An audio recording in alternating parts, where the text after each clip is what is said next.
Just a quick video on this Dyson, because I'm on one today. No stupid questions from customers, do not bother me. But anyway, this customer gave me this Dyson V6 animal hoover, and they said that the head had stopped working.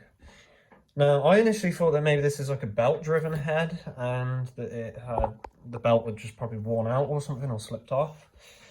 But it turns out that I didn't even know this either, because I haven't got one of these hoovers. I'm too poor to afford a Dyson, obviously. But anyway, the hoover itself actually has a powered head.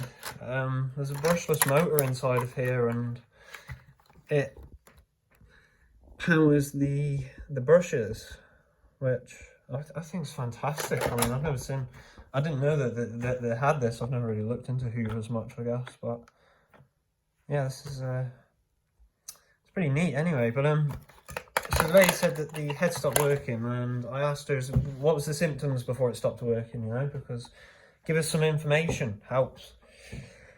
And she said that actually she was able to push on the motor head forwards, and the brush would stop working again. So straight away I thought, right, there's a wiring fault going on.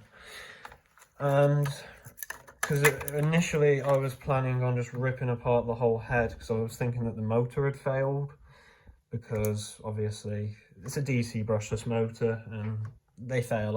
I've replaced quite a lot of motors over the last 2 years, especially in Bose sound systems. But anyway, so I started taking the head apart, and we got halfway down at the ball joint, which is where I thought we was going to have an issue.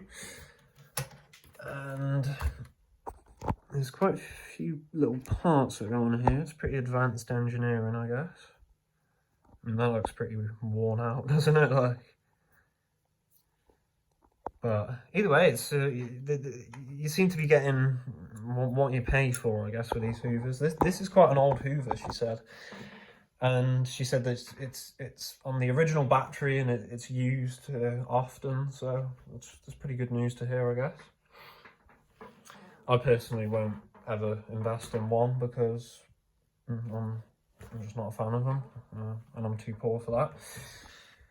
So anyway, took off all these screws.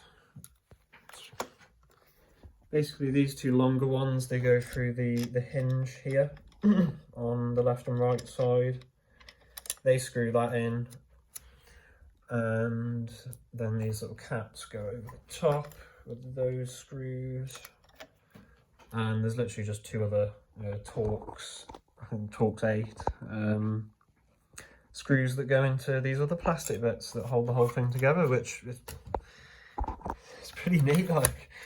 But anyway, so there's two wires going in here, two terminals, they go in.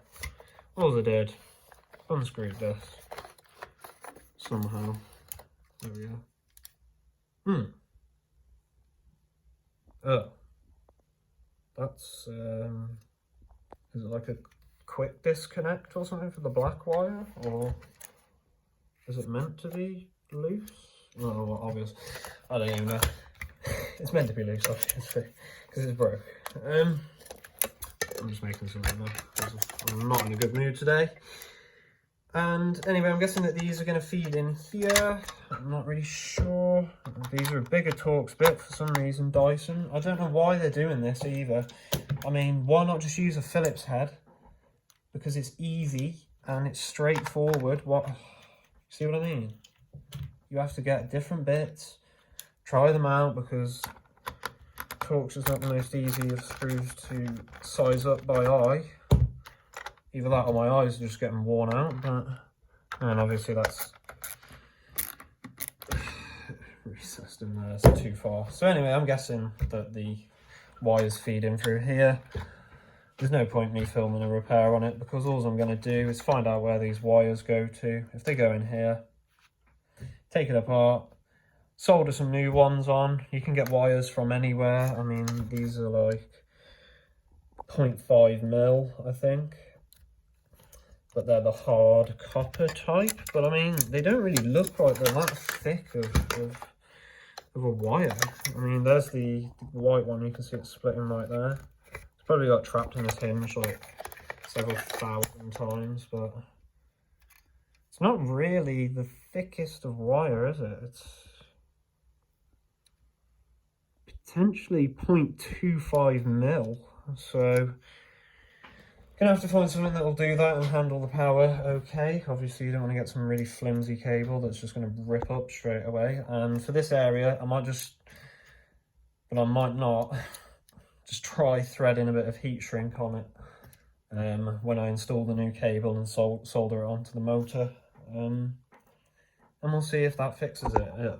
If it doesn't fix it, I'll make a follow-up video if this thing took apart, but I'm pretty certain it'll fix it. So thanks for watching.